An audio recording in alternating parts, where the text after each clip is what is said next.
Today we are going to talk about the modern version of systems engineering, or as we've been seeing how systems engineering and the basic processes has been established and how it has been used for various things.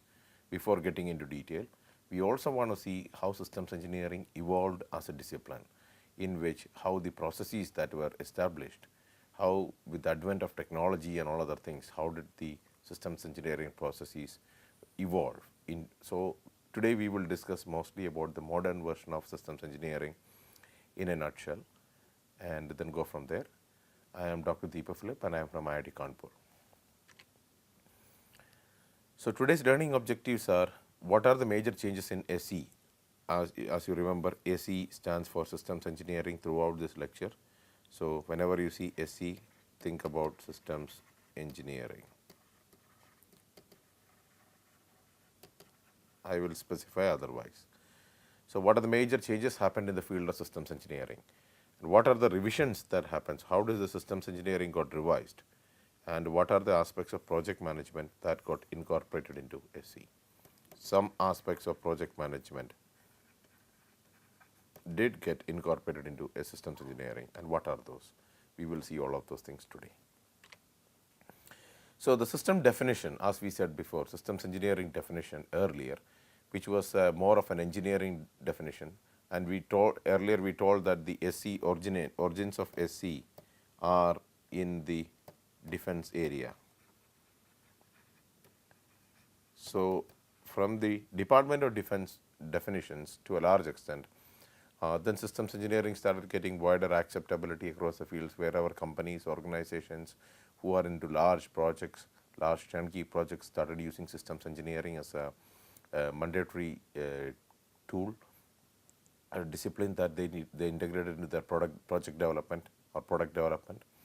Then the definitions evolved, and the current definition basically calls it as, people start calling it as an art and a science. We will talk about why it is an art and a science, and it's also a holistic integrative discipline. So it looks into all aspects of a product. So it's a holistic system. And the aim of this discipline is to develop operable systems that fulfill the requirements. So develop operable. Operable means systems that are deployable. Operable systems equals to deployable systems, or what we call as systems that can be fielded.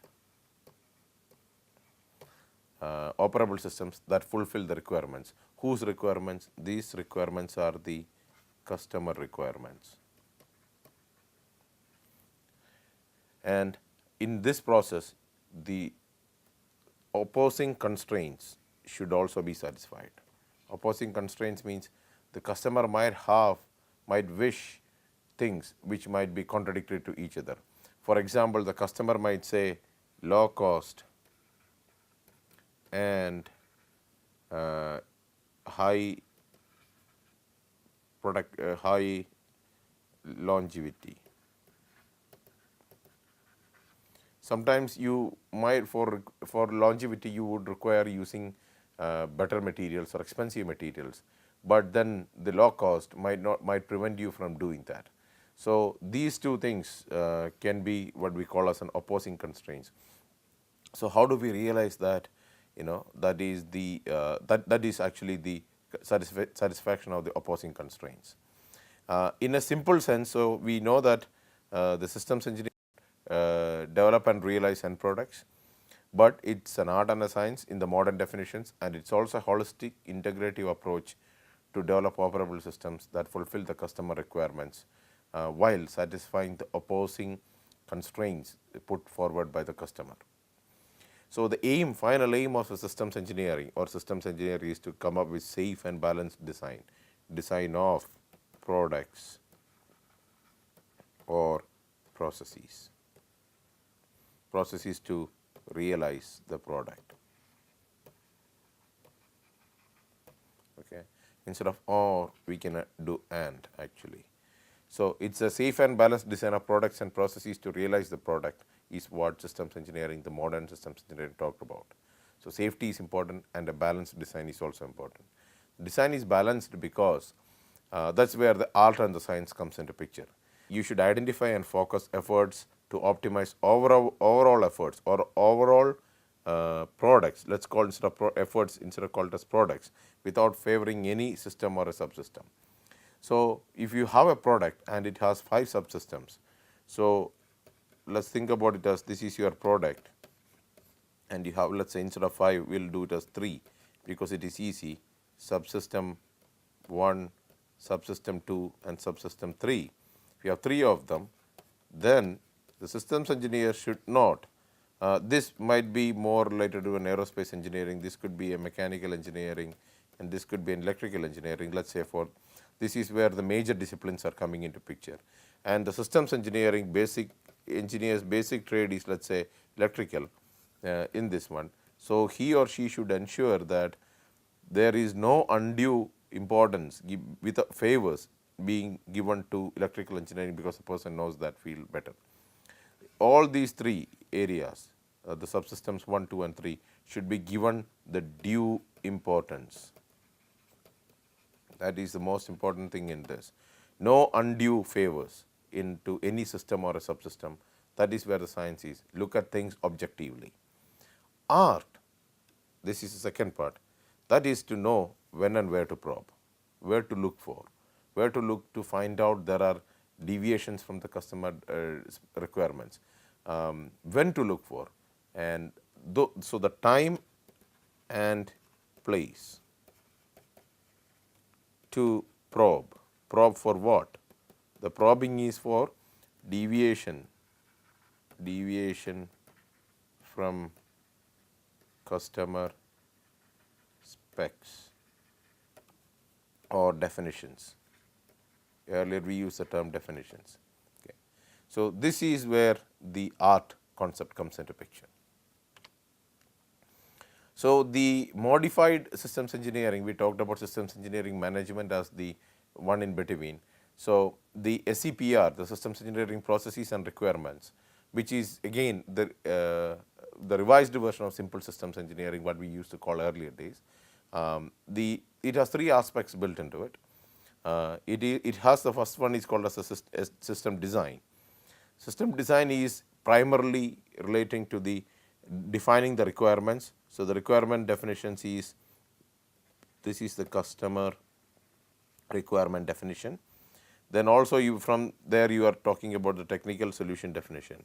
What technical solution can be provided to meet the customer requirements is part of the systems design. So this is the aspect number 1. The aspect number 2 in that regard is the realization of the product or product realization, which translates the technical solution definitions or whatever it is evolved out of the system design is realized into a design. From the design, the designs are evaluated, and then the designs are translated or transitioned into products. So in this case you are creating a product from the design requirements, which is the second phase. Then the third phase is actually the technical management, where the technical planning, the control, the assessment and the decision making aspects, which are technical in nature, which are related to the project or the product development, are completed in conjunction with both 1 and 2. So these are the 3 aspects of the systems engineering process and requirements. We will see all of them in detail and find out how one system integrates with the other. So if you look at this flowchart, basically it's adapted from the NASA systems engineering approach written out right here. I would recommend you students to read that book or the handbook that NASA has published on this. It's quite informative. This basic flowchart that you see, when you start with the requirement definition process, where you have discussions with the customer, get the requirements, there will be opposing constraints and other things, but you define the requirements, which in the earlier slides we actually called it as baselining. So that aspects comes here pretty much.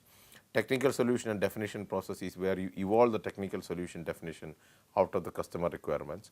So it's kind of a sequential process. Remember earlier we said that systems engineering SE is a sequential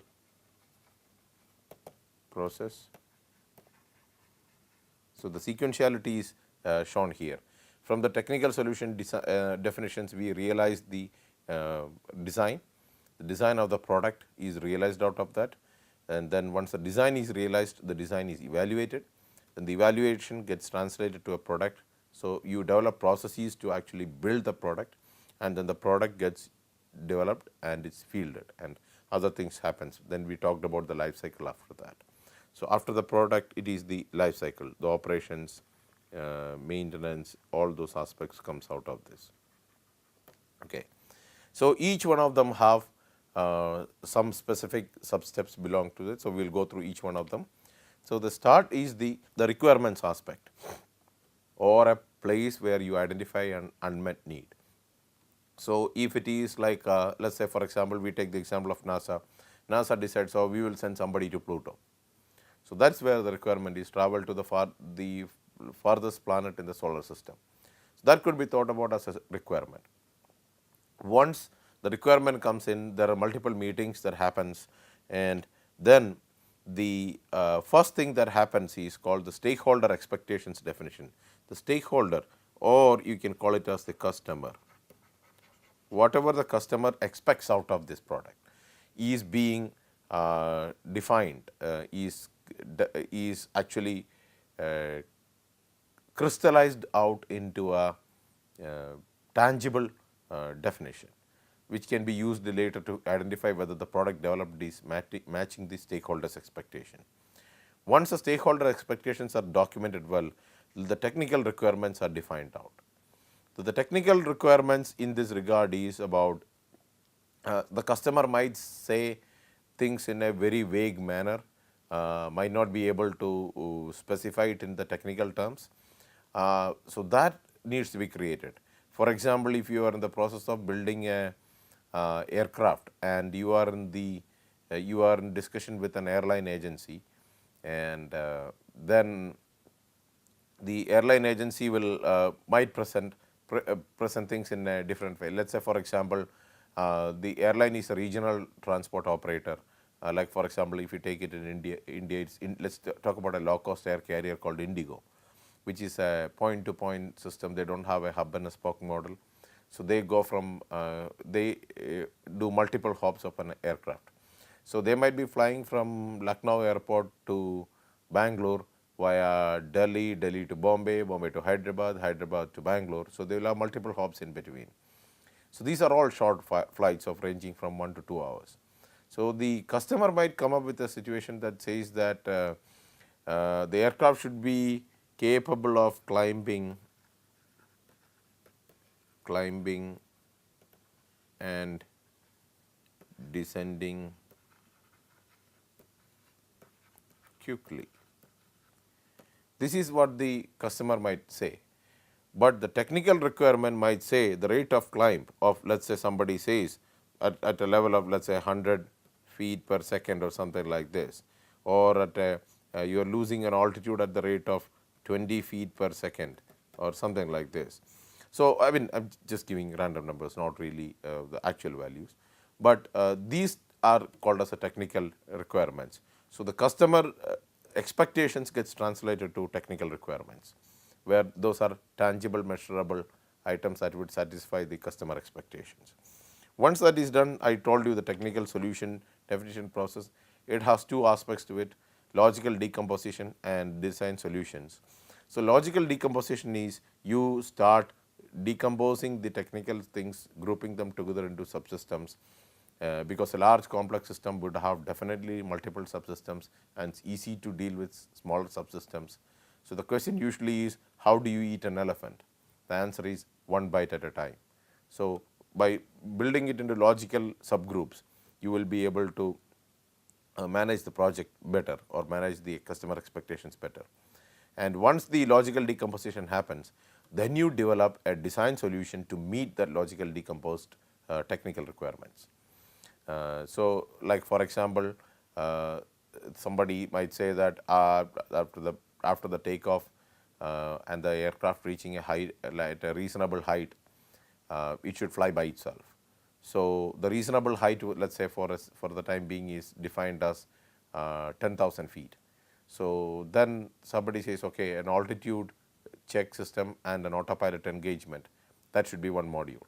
So, that somebody will focus on developing it, and as soon as the altimeter reads 10,000 feet, the autopilot comes on and says, okay, I am automatically engaging, and continues the process. So that subsystem might be the grouping of two things or the customer requirements, and developing a subsystem to realize that. So there are so many subsystems like this, innumerable subsystems in any complex product. So once these two, the requirement definition process and technical solution definition process comes in, it drills down from the major requirements. We will discuss this later of product, and here you drill down to lowest subsystem. That is the idea. By the time this fourth step is done, you should have all the subsystems that are necessary in your system, with you to build the system. Then comes the next aspect. From the design solution definitions, you start to realize the design, or you start to make them. So the product implementation here is build, or buy, or reuse the subsystems. So starting the to implement the design solution. So the design solution definitions gets translated to product implementation. If the subsystem is not available anywhere in the world, you build it. If it's available, you buy it. If it is not available, but there is an old system available which you can refurbish, and or it's already available in some other form, get it and reuse it. Then what you do is the subsystems start to get integrated with each other. This is where your interfaces, integrations, check that both the when you integrate two subsystems together, they are working as expected. So here you are actually going from the bottom up. This was a top down approach. The requirements flow from the top all the way down to the lowest level of the subsystem. Here bottom up, you start from the start with lowest subsystem, and then you start building up all the way to the, you start integrating the products, you start building the final product. So it's a bottom up, it goes the other way. We will see this in more detail in the following slides. Then comes the evaluation process. Once the products are integrated, you do verification and validation. So the verification we will talk about what later, but what verification is in a sense is, it is doing what it is supposed to do under all conditions. It's verified that you have built what you were supposed to build, and validate is that okay, it is capable of doing all the functions that you want it to do. So the here is the functional check also coming into picture. Once this is done, then comes the product transition, where what happens is you validate and verify the sub-assemblies, then you keep on doing this, and then the product gets transitioned into what we call as the for the final assembly and the fielding. So here fielding, limited trials, all those kind of things goes into as part of this. Okay. You transition the product into full deployment. All these aspects comes out as part of the product transition process. So we will kind of look at this in a little bit more holistic view in the next slide. So as I said earlier, these are the 9 things that we saw earlier, represented in a different fashion. And in this you can actually see that the requirements, it's as I told you earlier, you can think about this, the requirements flow from top. Okay. It's coming down this way. Okay. And at the bottom you have what you call as the lowest level subsystems. So the requirement definition process, from where the technical solution processes happens, and at the lowest level you get what you call as the subsystems. All subsystems of the major system is available right here. Then from there with the subsystems you start all subsystems, and then you integrate into the final product. So, the flow here is the upwards, it goes from the subsystems all the way to the top. So, the if you group them, these two, the first group is called as a systems design process, SDP, very commonly known as SDP. Okay. So, we will first talk about this. SDP, it is the purpose is to define and baseline. The idea is this: define and baseline the customer specification or customer expectations. With that, and then you basically generate the technical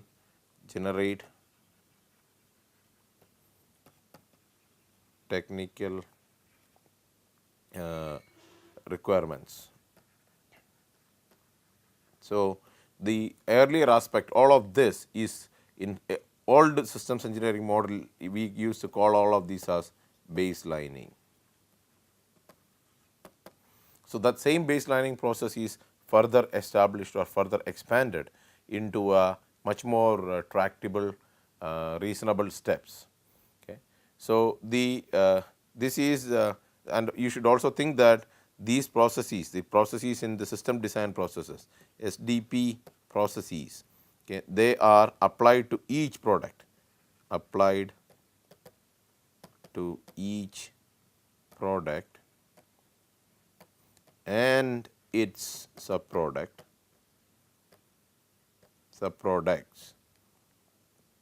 from top to bottom until the lowest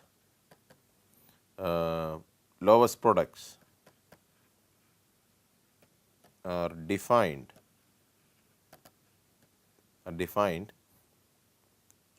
where they can be bought, built or reused. So, you define it to a point where the lowest products are identified, and then the subsystems are identified which can be built or bought or they can be reused. Okay, and then we will just go through the other definitions because there are more things to come in the middle. So, that is why erasing them, otherwise it will look extremely crowded. So, the SDP we discussed what it is. Then whereas the PDP, the PRP, the product realization process, commonly called as PRP, it is applied to each operational product. So, if you define about this, it is applied to each operational product. I am talking about this, okay, each operational product at the lowest level,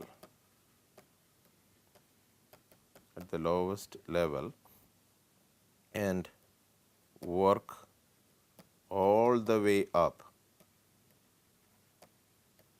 to the highest integrated product.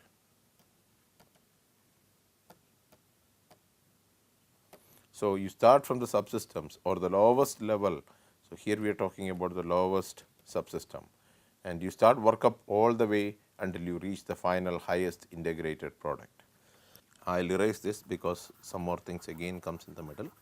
So, the PRP process and the SDP process is basically little bit redefined systems engineering approach. The earlier systems engineering approach done in a little bit more nicer fashion. So, this meets the earlier aspects. It is a systematic, hierarchical, top down. So, top down is here, and here we actually have a bottom up. So, we will add bottom up also as part of the process. So, when you have this, then there is something in between. there is some technical stuff comes in between. So, there are 4 aspects to this, which is the technical planning process, the technical control process, the technical assessment process, and technical decision analysis process. So, the planning, the controlling, the assessment and decision making aspects, which we mentioned earlier, get sandwiched in between the SDP and PRP, which has the technical planning process. Basically is the technical planning. How are we conducting all the planning related to the technology required to meet the realize the product, that is done there. So, if you see the sequence in which 1, 2, 3, 4, 5, 6, 7, 8, 9 happens, basically says, okay, this is the order in which we do, and once the in between when we are saying 10 does not mean that it happens after 9, but what I am saying is technical planning is something that happens along when you are doing the top down and the bottom up approach. So, in the then once the technical planning is done, then you have the requirement management, interface management, the MGMT stands for management, risk management, configuration management and data management. We seen all these things earlier in the systems engineering process, the systems process engineering process management bubble of the previous design. It is much more crystallized and put it into different bucket in this case. That is pretty much what it is. And then there is a technical assessment and then the decision analysis. So, all these things put together is called as the technical management process. I have kind of written something on the top of it. So, we will go back to the previous slide. So, it is a top down, the technical management process kind of runs in parallel or kind of gets sandwiched in between the PRP and SDP, where PRP starts from requirements all the way to subsystems, it drills down to the subsystems, whereas the PRP starts from the lowest level of subsystems definitions and keep on building and realizing them until you reach the final integrated product. So, the technical management process, when we talked about it, so what is it used for? It is used to establish, so I am going to kind of, since I ran out of space, I will try to write somewhere here. Excuse me, because I do not have space. Jumping from one slide to another, I believe. All right. So, the technical management process, it is used to establish and evolve technical plans for the project. So, used for evolving technical plans, the project. Okay. And then it also used to manage communications between the interfaces, then the progress assessment, then we talk about the controlling the technical execution, okay, and so on. So, this is basically looks into the both the processes simultaneously. So, if you want to see that in a larger scale, this is what it is. It interfaces with both. These two arrow marks here suggest that the interfacing happens between both of them. So, the planning, the control, the communications, the decision making, the assessment, the progress analysis, all those kind of things which are required at different stages gets done. So, the tools and techniques that are required to realize this gets bucketed into what we call as the technical management process, which is called as the TMP. So, the SDP is the systems design process and the PRP is the product realization process. So, it is an SDP, TMP and PRP interfaced between each other realizes the refined systems engineering or the current version of systems engineering. So, now we talk about systems engineering process applications. All processes are used and we told that this is used to realize products. So, systems engineering is used to realize viable products to satisfy customer needs. You already seen this. The process is iterative and the process is recursive. We mentioned that also. This is also an iterative and recursive process. So, let us define iterative and recursive a little bit more clearly here. So, iterative is defined as it's the application of a process to the same product or subproduct uh, to correct a discovered discrepancy or variation from requirement. So, what we are talking here is we are application of the process to the same product. So, the application is to same product or subproduct to correct a discovered discrepancy or variation from the requirement. So, you found out some discrepancy or variation and you want to correct that. The requirements, so the variation is in such a way that it does not meet the customer requirements. So, you are trying to correct it. So, this is when this is also about when and where to look for, which we talked about as the art part of the systems engineering.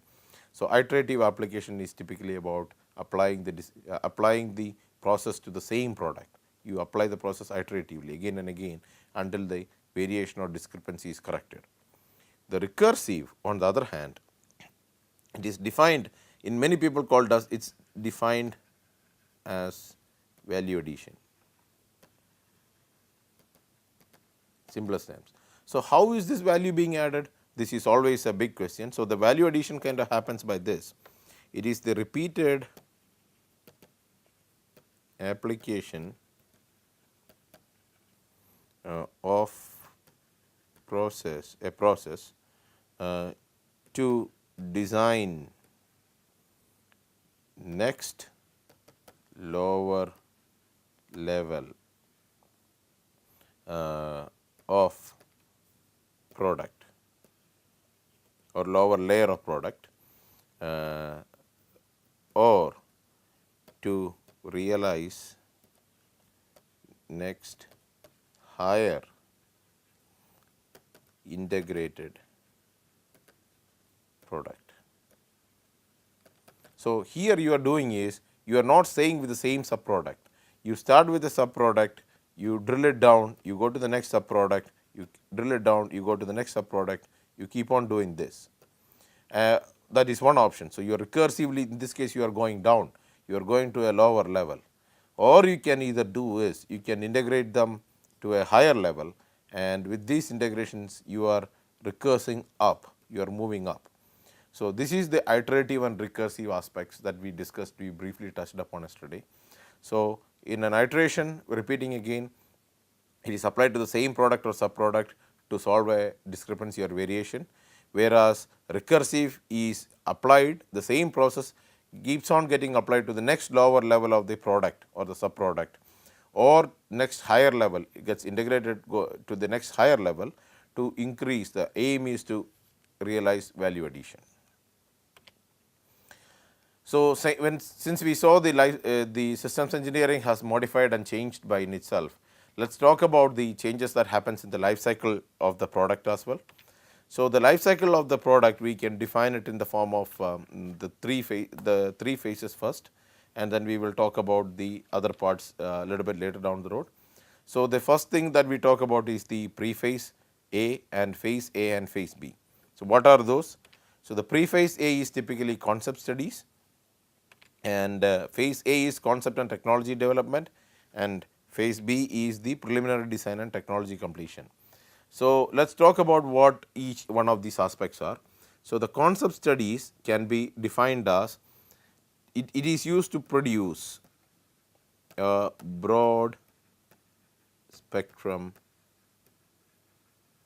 of ideas and alternatives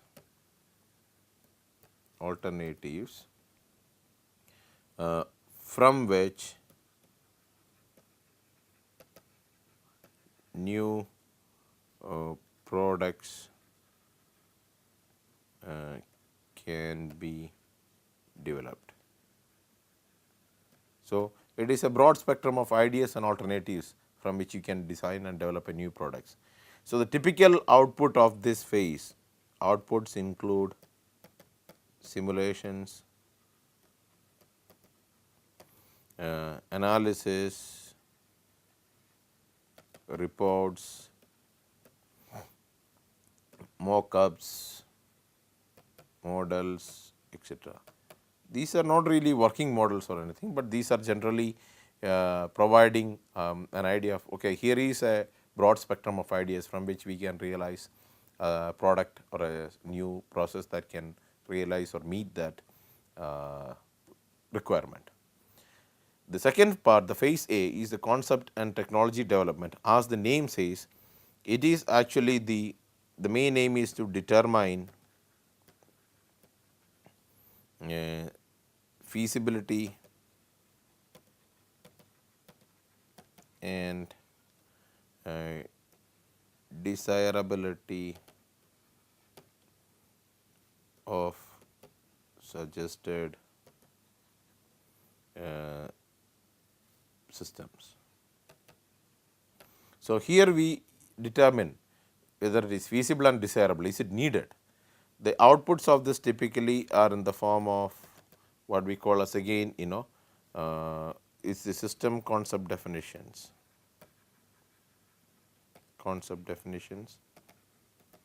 the baselines, okay, in the form of engineering models, could be simulations, or it could be trade study definitions. So, here you are basically evaluating, okay, is it feasible and is it desirable to proceed with any of the ideas that were developed as part of the concept studies. And if the answer is yes, you have done everything, then you go to the next phase, which is the phase B. The phase B is the preliminary design and technology completion. So, the usage of this is to define product in detail, to establish initial baselines that are capable of meeting customer requirements. Okay. So, here you baseline the product in the technical capabilities that meets the customer requirements. So, you come up with ideas, check the feasibility and desirability, from there you do with this. The typical outputs of this is in the form of end product mockups,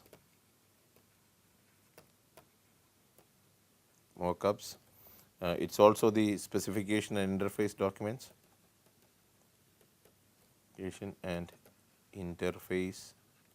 documents, prototypes, etc.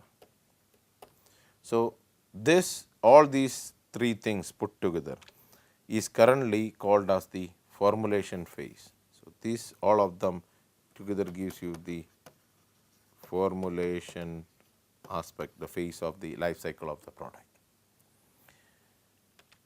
Then comes the phase C, phase D and phase E, and we will see what they are. So, the phase C is the final design and fabrication. So, in the first part of the life cycle you came up with the documents and specifications.